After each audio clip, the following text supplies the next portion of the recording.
Today I will talk about human rights at the international level, their development, the institutions behind them, and why they matter in today's world. This speech is based on our GRIP report, but presented in a clear and simple way. Human rights are the basic and inherent rights that every person has simply because they are human.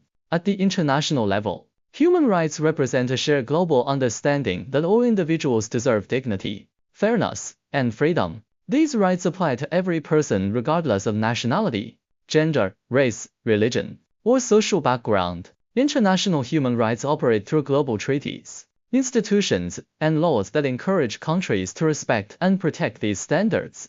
The modern understanding of human rights began after the tragedies of World War II. In 1945, the United Nations was established to maintain peace and protect human dignity. 3 years later, in 1948, the Universal Declaration of Human Rights was adopted. It became the world's most important document on human rights and described the rights that all people should enjoy. Later, two major international treaties were created: the International Covenant on Civil and Political Rights and the International Covenant on Economic, Social and Cultural Rights. Together with the Declaration, they form the International Bill of Human Rights. Over time, human rights have expanded to address modern issues such as gender equality, digital privacy, climate impacts, and the protection of minority groups. Human rights are also closely related to the United Nations Sustainable Development Goals. The SDGs aim to create a better and more equal world, and many of the goals reflect human rights principles.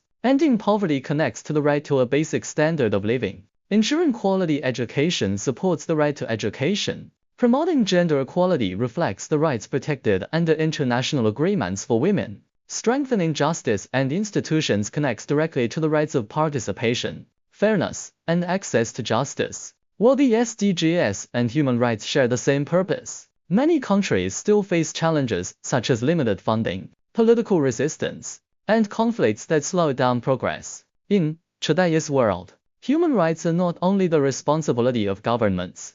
Businesses and financial institutions also play an important role. This is why human rights are part of the environmental, social, and governance framework, also known as ESG. The environmental aspect includes the right to a safe and healthy environment.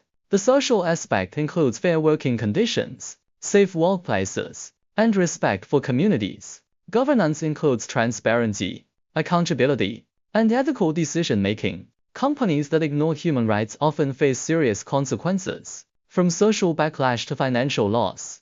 For this reason, global companies now integrate human rights principles into their operations and supply chains. The United Nations continues to be the center of global human rights protection. The Human Rights Council examines every country's human rights situation through a process called the Universal Periodic Review. Treaty bodies, which are committees of independent experts, monitor how countries carry out their human rights obligation. Special rapporteurs travel to countries, investigate problems, meet victims, and report on urgent situations. UN agencies such as the Office of the High Commissioner for Human Rights and UNICEF work with governments to provide training, education, and support for protecting rights. The Universal Declaration of Human Rights remains one of the most important documents in human history.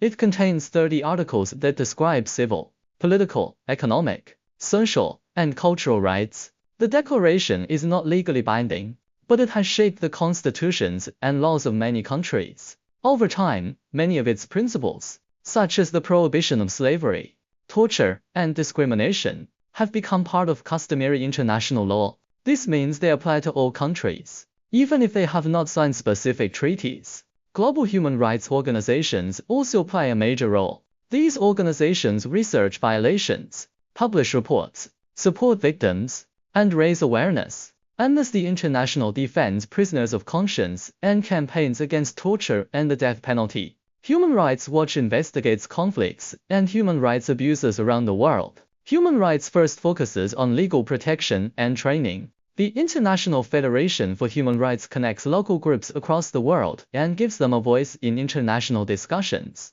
These organizations help turn human rights principles into real action. In conclusion, human rights at the international level are the foundation of justice and equality. They guide global cooperation and help ensure that all people can live with dignity. The development of modern human rights that link with global development goals, the role of corporations, and the work of the United Nations and NGOs all show how important human rights are for the world. Although challenges remain, progress continues through international cooperation, stronger accountability, and the shared belief that all people deserve freedom and fairness. Protecting human rights is not only a legal duty, but a moral responsibility for every society. Thank you.